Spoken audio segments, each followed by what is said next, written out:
Hello बच्चों, कैसे हो। तो दुनिया की कोई भी परेशानी ऐसी नहीं जो आपके साहस से बड़ी हो। तो साहस बनाए रखें तो आपकी सारी परेशानियां हल हो जाएगी। तो आज हम नेक्स्ट टॉपिक स्टार्ट करने जा रहे हैं। तो ये ऑस्मोसिस का ही पार्ट है।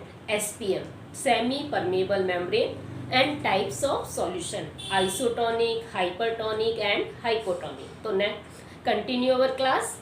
तो let's go. Yes, so write down the topic SPM, semi-permeable membrane. What is the semi-permeable membrane? We already discussed, हमने पहले भी पढ़ा था लास्ट क्लास में कि semi permeable membrane selective membrane है। वो केवल सॉल्वेंट मॉलिक्यूल को ही अपने में से पास होने देती है। Solid molecule can't pass from the SPM. तो write down the semi permeable membrane.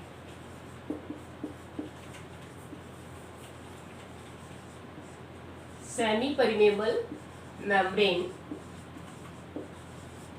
तो we can write SPM in salt form।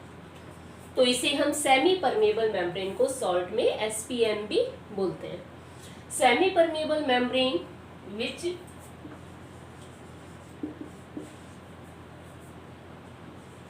Use for transmission of only solvent molecule।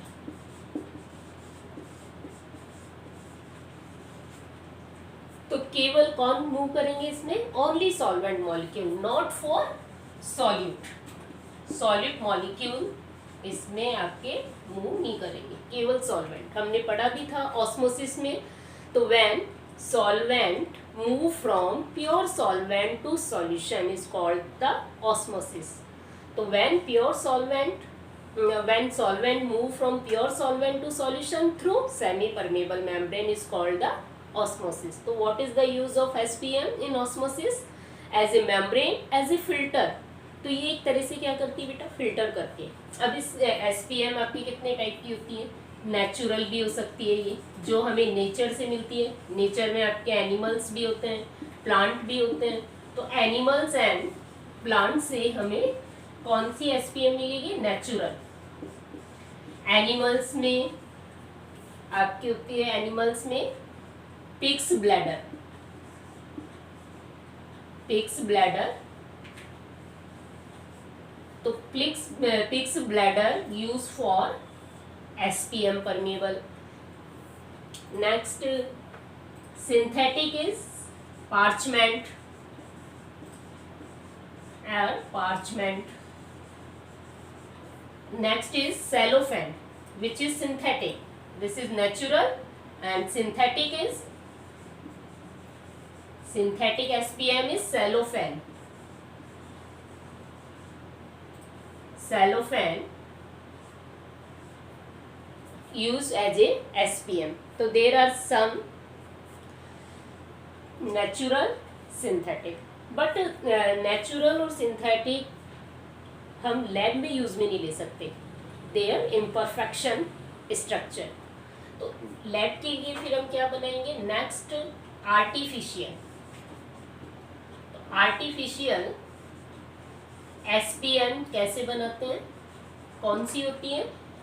Cupric ferrocyanide, CuFeCN whole twice, cupric ferrocyanide.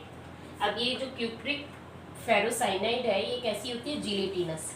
Gelatinous का मतलब इसमें छोटे छोटे से पूरी sheet में माइक्रो होल्स होते हैं, सूक्ष्म होल, बहुत छोटे छोटे होल्स होते हैं, जिससे केवल सॉल्वेंट मॉलिक्यूल ही पास होते हैं, सॉलिड मॉलिक्यूल पास नहीं होते। तो SPM समझ में आ गया। तो SPM एनिमल से भी मिलती है, प्लांट से भी मिलती है। ठीक है। सेल वॉल जो होती है प्लांट्स में, सेल मेम्ब्रेन होती है, it work as a SPM। Pigs bladder, parchment, cellophane and synthetic cellophane and artificial which can prepared in lab, gelatinous, cuprous ferrocyanide। So these are used as a SPM। So now next topic, write down the next topic, osmotic pressure किस तरह major करते हैं? एक method था, तो केवल आपको नाम याद रखना है। Osmotic pressure measured by Berkeley and Hartley method. तो what is the name of this method which depend on the osmotic pressure? Berkeley and Hartley method.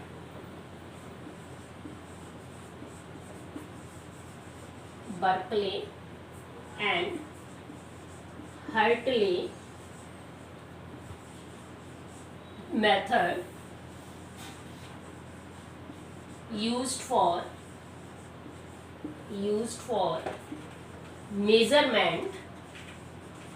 measurement of osmotic pressure.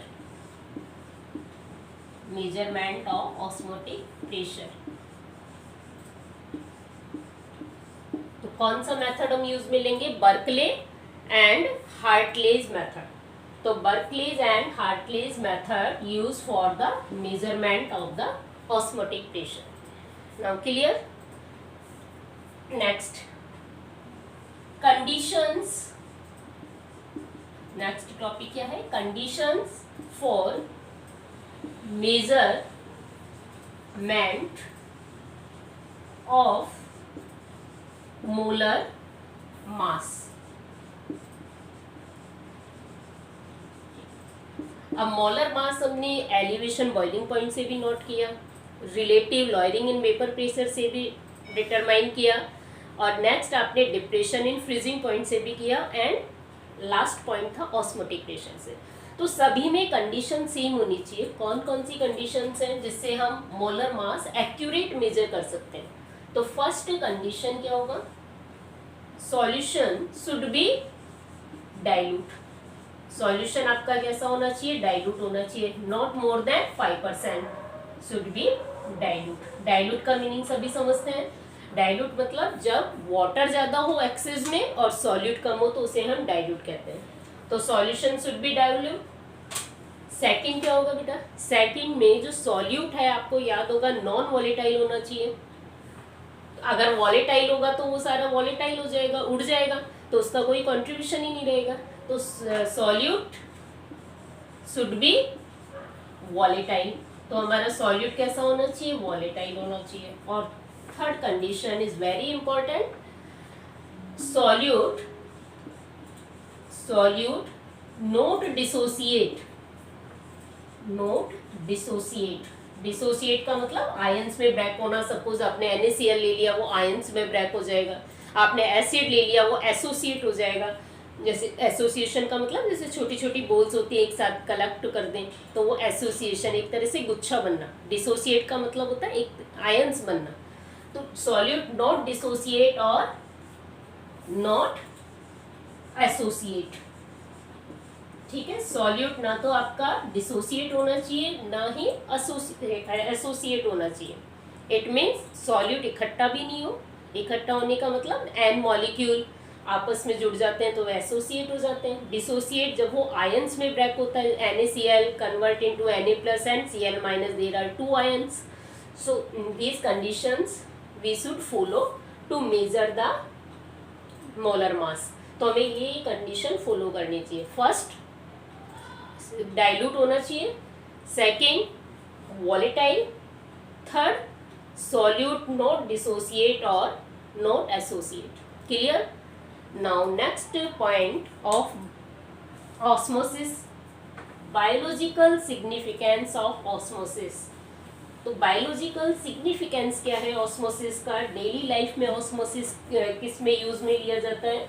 तो नेक्स्ट है आपका next point, note down the next point, biological significance of the osmosis.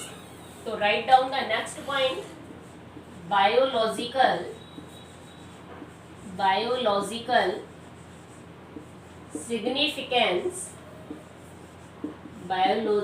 significance of osmosis. Very important point, very important topic, बहुत important topic है। इसमें से आपसे बहुत सारे conceptual क्वेश्चन पूछे जाते हैं और ये हमारी डेली लाइफ से भी रिलेटेड है। जैसे आपने ध्यान होगा, आपको पता होगा प्लाज्मोलाइसिस और हीमोलाइसिस क्या होता है। प्लाज्मोलाइसिस जैसे आपने प्लांट्स और एनिमल्स की हम यहाँ बात करें, जैसे प्लांट सेल में क्या होता है, सेल फ्लूइड होता है, सेल शेप होता है, तो वो कैसा होता है, कंसंट्रेट होता है। तो अब अगर आप सेल को क्या करेंगे, जैसे हम यहाँ एग्जांपल ले लेते हैं, आपने यहाँ वाटर ले लिया, ठीक है, फ्रेश वाटर आपने लिया, ये फ्रेश वाटर। तो इन फ्रेश वाटर फिर आपने यहाँ एक सेल को रखा, ठीक है, ये हमने सेल को रख दिया, फ्रेश वाटर है आपका, ये आपका क्या है, सेल। इसके अंदर सेल फ्लूइड होगा, सेल शेप में क्या होगा, हाई ऑस्मोटिक प्रेशर। तो हाई ऑस्मोटिक प्रेशर होगा किसका, high osmotic pressure cell sap में। यहाँ आपका क्या है, फ्रेश वाटर है, फ्रेश वाटर में ऑस्मोटिक प्रेशर कैसा होगा बेटा, लो होगा। तो लो ऑस्मोटिक प्रेशर, यहाँ है high osmotic pressure. High osmotic pressure कब होगा, जब यहाँ कंसंट्रेशन ज्यादा होगी। कंसंट्रेट है ये सॉल्यूशन आपका, ठीक है, this is the concentrate solution. और ये आपका क्या है, लेस कंसंट्रेट सॉल्यूशन। तो high concentrate and less concentrate. अब ऑस्मोसिस में आपने पढ़ा था कि सॉल्वेंट का फ्लो प्योर सॉल्वेंट से सॉल्यूशन की तरफ होता है, तो प्योर सॉल्वेंट से सॉल्यूशन की तरफ होगा। नेक्स्ट अब देखें, यहाँ सेल शेप में ऑस्मोटिक प्रेशर ज्यादा है, यहाँ ऑस्मोटिक प्रेशर लो है, तो फ्लो किधर होगा, फ्रेश वाटर का अंदर की तरफ, इनर साइड। तो जैसे ही सेप वाटर में आपका फ्लो होगा, तो इसका मतलब है यहाँ आपकी जो सेल होगी वो क्या हो जाएगी, इसमें हीमोलाइसिस, बर्स्ट हो जाएगी, सेल फट जाएगी, रप्चर हो जाएगी। तो इसको हम कहते हैं हीमोलाइसिस। तो हीमोलाइसिस समझ में आ गया। तो जब आप किसी सेल को फ्रेश वाटर में रखेंगे, तो फ्रेश वाटर में रखने के बाद pure solvent move from low concentrate solution to higher concentrate solution, low osmotic pressure to higher osmotic pressure। तो फ्लो को आप याद रखें, इन hemolysis when any plant cell, animal cell, any cell put in fresh water, this is pure solvent, clear. Fresh water का मतलब है ये आपका प्योर सॉल्वेंट है, this is the pure solvent. तो प्योर सॉल्वेंट, तो when cell put in fresh water, the movement of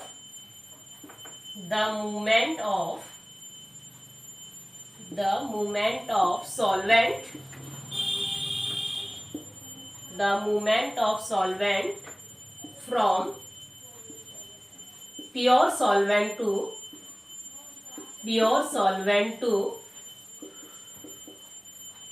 solution. तो pure solvent to solution is, आप इसे ऐसे भी लिख सकते हो, प्योर सॉल्वेंट की जगह less concentrate solution to higher concentrate solution. आप ये भी लिख सकते हो, low osmotic pressure to high osmotic pressure. हमेशा सॉल्वेंट का फ्लो होगा low osmotic pressure to high osmotic pressure. तो movement of solvent from pure solvent to solution, then तब क्या होगा बेटा, देन सेल रप्चर। सेल आपकी क्या हो जाएगी, बर्स्ट हो जाएगी, देन सेल रप्चर, बर्स्ट, ठीक है, बर्स्ट भी लिख सकते हो इसे आप, burst and rupture. It is called hemolysis। तो clear, what is the hemolysis? Heme use for the blood, RBC cells. RBC में जो ब्लड का रेड कलर होता है वो किसके कारण होता है, हीमोग्लोबिन के कारण, इसलिए उसे हीम पिगमेंट यूज में लेते हैं। तो हीमोलाइसिस क्लियर हो गया। तो हीमोलाइसिस का मतलब है, अब यहाँ देखिए बेटा, ये जो लेयर है इनकी membrane, cell membrane, cell wall, आपको पता है सेल वॉल तो प्लांट्स में होती है, सेल मेम्ब्रेन दोनों में होती है। Cell membrane is selective membrane, permeable membrane. तो cell membrane is work as a SPM. तो सेल मेम्ब्रेन किसकी तरह वर्क करती है, या एसपीएम की तरह। तो ये भी एक ऑस्मोसिस का ही एग्जाम्पल है। तो हीमोलाइसिस, क्लियर। तो next right down the next, plasmolysis. What is plasmolysis? इसका अपोजिट होगा।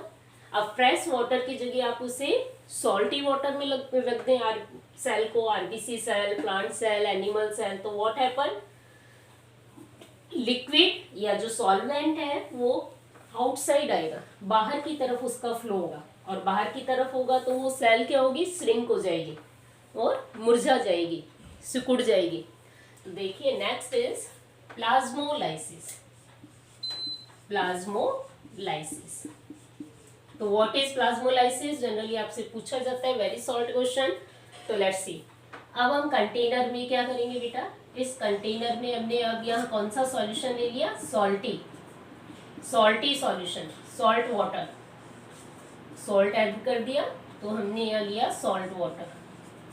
अब इसमें आपने क्या किया, when we put the cell, तो यहाँ हमने सेल पुट कर दिया। अब ये जो सेल सेप होगा,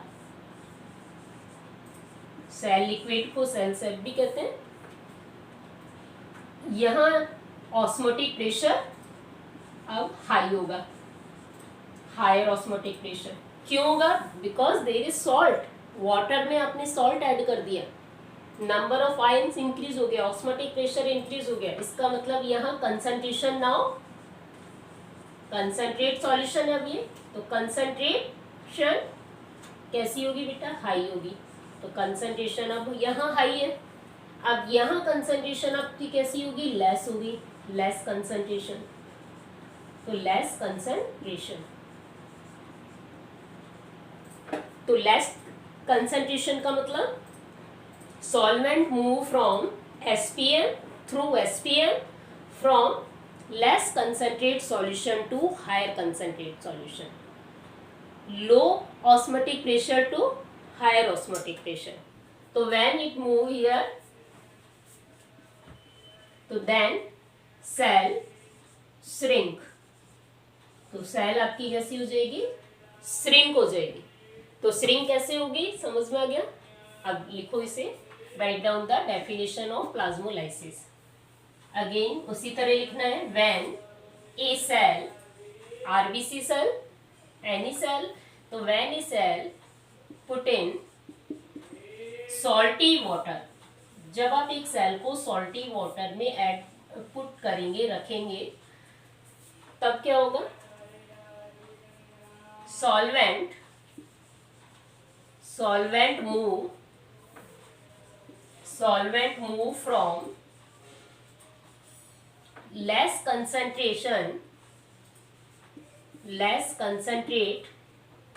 solution to higher concentrate solution through SPM, semi permeable membrane. अब यहाँ क्या हो रहा है, तो सॉल्वेंट मूव टूवर्ड्स आउटसाइड, वहां सॉल्वेंट आपका अंदर जा रहा था, यहाँ सॉल्वेंट आपका कहाँ मूव कर रहा है, आउटसाइड। देन सेल श्रिंक, तो सेल आपकी क्या हो जाएगी बेटा, श्रिंक हो जाएगी। तो this process is called the plasmolysis. तो very important point, what is hemolysis, what is plasmolysis, आपको केवल ये लर्न करना है। सॉल्वेंट का जो मूवमेंट होता है हमेशा लो ऑस्मोटिक प्रेशर से हायर ऑस्मोटिक प्रेशर, या प्योर सॉल्वेंट से किधर होगा, सॉल्यूशन की तरफ, या लेस कंसंट्रेट सॉल्यूशन से हायर कंसंट्रेट सॉल्यूशन की तरफ होगा। तो इसको प्रोसेस को हम कहते हैं प्लाज्मोलाइसिस। इस एग्जाम्पल को हम डेली लाइफ में भी यूज में लेते हैं। जैसे जब आपको इंजेक्ट किया जाता है, इंजेक्शन लगाया जाता है, तो डॉक्टर एक सॉल्टी सॉल्यूशन उसमें मिक्स करते हैं। तो सॉल्टी सॉल्यूशन, उस सॉल्टी सॉल्यूशन की कंसंट्रेशन क्या होती है, क्यों मिक्स करते हैं? वैन में इंजेक्शन लगाने से पहले उसे डाइल्यूट किया जाता है, अदरवाइज या तो प्लाज्मोलाइसिस हो जाएगा या फिर हीमोलाइसिस हो जाएगा। तो उस सॉल्यूशन को हम hypertonic, isotonic and hypotonic solution की कैटेगरी में रखते हैं। तो now next point we will discuss the types of solution. अब टाइप्स ऑफ सॉल्यूशन कौन कौन से होते हैं? Let's see the types of solution. तो there are 3 type: isotonic, hypotonic and hypertonic. तो types of solution,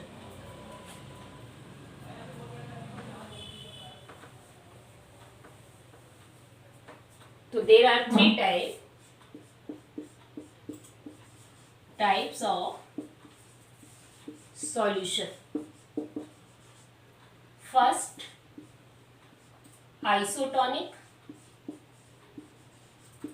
Second, hypotonic. And third is hypertonic. Hypertonic solution. Okay, तो 0.91% NaCl solution, its concentration is equal to RBC fluid. तो RBC में जो fluid होता है उसकी concentration 0.91% NaCl के equal होती है। तो इसको हम आइसोटोनिक सॉल्यूशन कहते हैं। तो आइसोटोनिक सॉल्यूशन का मतलब समझ में आया?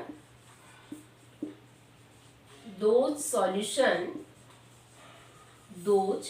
Solution have same osmotic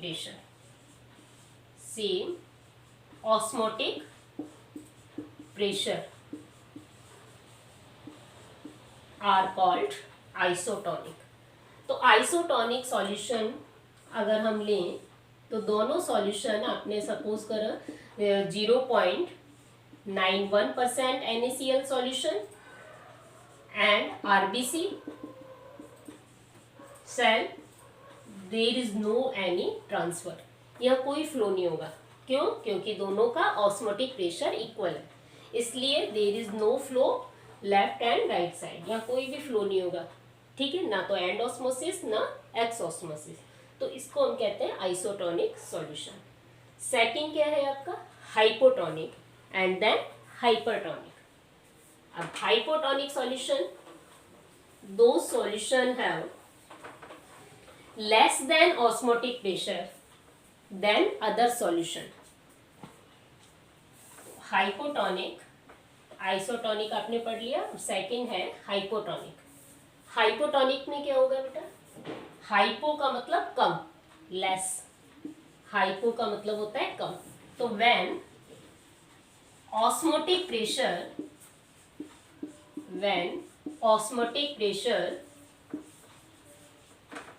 is less than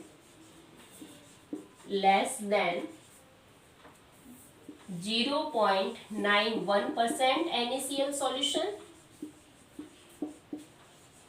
solution, और अगर आपने 0.91% सॉल्यूशन लिया है तो उससे कंपेयर करेंगे। अदरवाइज अगर आपने 2 सॉल्यूशन लिए हैं तो 2 सॉल्यूशन में एक का जो सॉल्यूशन का ऑस्मोटिक प्रेशर होगा दूसरे के कंपैरिजन में कम होगा। तो osmotic pressure is less then 0.91% solution. Suppose आपने एग्जांपल लिया जैसे 0.05 m ग्लूकोज, ठीक है, ये आपने मोलर सॉल्यूशन ले लिया। इसी तरह 0.1 m NaOH सॉल्यूशन, तो किसका ऑस्मोटिक प्रेशर ज्यादा होगा? 0.1 m। तो इसके कंपेयर में 0.05 m glucose is hypotonic solution and इसके कंपैरिजन में 0.1 m NaOH is hypertonic tonic solution. तो ये तो आपका हाइपरटॉनिक हो जाएगा, हाइपरटॉनिक जिसका ऑस्मोटिक प्रेशर ज्यादा है, और ये आपका सॉल्यूशन, दोनों को अगर हम कंपेयर करें तो ये होगा हाइपोटॉनिक, हाइपोटॉनिक। और ये आरबीसी ब्लड सेल्स के लिए एग्जांपल आपको याद रखना है, 0.91% NaCl solution is equal to our RBC blood cells fluid. अगर 0.91% NaCl सॉल्यूशन से कम है तो उसे हाइपोटॉनिक सॉल्यूशन कहेंगे। व्हेन हाइपरटॉनिक में क्या होगा, उल्टा होगा, इसका रिवर्स। हाइपरटॉनिक का मतलब, हाइपरटॉनिक में क्या होगा, when osmotic pressure is more than 0.91% NaCl solution. तो हाइपरटॉनिक में दो solution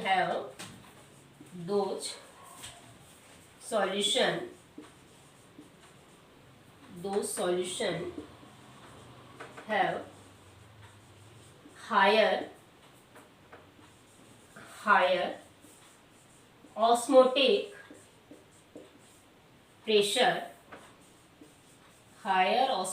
pressure than 0.91% NaCl solution is called hypertonic solution, is called hypertonic solution। तो I recall the topic again, दोबारा मैं बता रही हूँ आपको। आइसोटोनिक का मतलब है जब दोनों सॉल्यूशन के ऑस्मोटिक प्रेशर इक्वल हो। हाइपरटोनिक का मतलब क्या होगा बेटा, हाइपरटोनिक का मतलब क्या होगा, दो सॉल्यूशन है आपके पास, दोनों को एक से कंपेयर करें। जैसे आपने दो सॉल्यूशन ले लिया, 0.05 m glucose and 0.1 m NaOH। तो इसमें हाइपरटोनिक कौन सा होगा, जिसका ऑस्मोटिक प्रेशर कम है, तो ग्लूकोज होगा। हाइपरटोनिक जिसका ऑस्मोटिक प्रेशर इसके कंपेयर में ज़्यादा है, 0.1 m। अगर हम NaCl सॉल्यूशन से कंपेयर करें तो osmotic pressure is less than the 0.1% Na solution, दो solution is called hypotonic. Hypertonic का मतलब दो solution have higher osmotic pressure than 0.91% NaCl solution is called hypertonic solution. अब आप इस क्वेश्चन को सॉल्व करें, देखिए, आइसोटोनिक, हाइपरटोनिक, हाइपोटोनिक। अभी हमने प्लाज्मोलाइसिस पढ़ा था, हीमोलाइसिस पढ़ा था। अगेन वही पॉइंट है आपका, आप डिस्कस कर चुके हैं ऑलरेडी हम। तो अब देखो, आइसोटोनिक में अगर हम RBC blood sales, three condition है हमारे पास, फर्स्ट, सेकेंड और थर्ड। ठीक है, फर्स्ट में आपने आरबीसी सेल को अभी हमने पढ़ा था, आइसोटोनिक सॉल्यूशन में रखेंगे। आइसोटोनिक का मतलब 0.91% सॉल्यूशन, 0.91% NaCl सॉल्यूशन। तो ऑस्मोटिक प्रेशर दोनों का इक्वल है, यहाँ भी ऑस्मोटिक प्रेशर और यहाँ भी ऑस्मोटिक प्रेशर, दोनों कैसे हैं, एक दूसरे के इक्वल है। ठीक है, अब आपने आरबीसी सेल को क्या किया, कौन से सॉल्यूशन में लिखा, 0.91% से 0.91% से ज़्यादा, ठीक है, 0.91% से हमने उसको ज़्यादा कंसंट्रेट कर दिया। तो ज़्यादा करा तो इसका कौन सा प्रेशर होगा, ऑस्मोटिक प्रेशर यहाँ अब हाई हो जाएगा। ज़्यादा कंसंट्रेट सॉल्यूशन में हाई होता है ऑस्मोटिक प्रेशर। अब आपकी जो सेल्स है उससे वाटर कहाँ निकलेगा, बाहर निकलेगा। इसको अभी हमने कंसीडर किया था, तो प्लाज्मोलाइसिस बोलते हैं। ठीक है, अब थर्ड कंडीशन देखिए। अब यहाँ आपने सॉल्यूशन को किस में लिखा, लेस देन 0.91% NaCl सॉल्यूशन। अब आपने लेस देन 0.91% सॉल्यूशन लिया, तो प्रेशर अब कहाँ ज़्यादा होगा, अंदर ज़्यादा होगा, ऑस्मोटिक प्रेशर हायर। बाहर ऑस्मोटिक प्रेशर क्या होगा, कम होगा। तो सेल्स में वाटर कहाँ जाएगा, अंदर की तरफ। तो ये यहाँ क्या होगा बेटा, hemolysis. This process is called hemolysis. इसी को हम क्या कहते हैं, हीमोलाइसिस। कई बार ब्रेन हेमरेज हो जाता है, हीमोलाइसिस के कारण होता है। तो अब समझ में आ गया what is the plasmolysis, what is the hemolysis, and what happened on RBC cell when we put in fresh water, when we put in less salty water 0.91% से ज़्यादा और 0.91% से कम। यहाँ हमें इससे ज़्यादा स्ट्रेंथ लेनी है इसकी और यहाँ इससे कम लेनी है। Now it's clear all of you. Have a nice day. Thank you.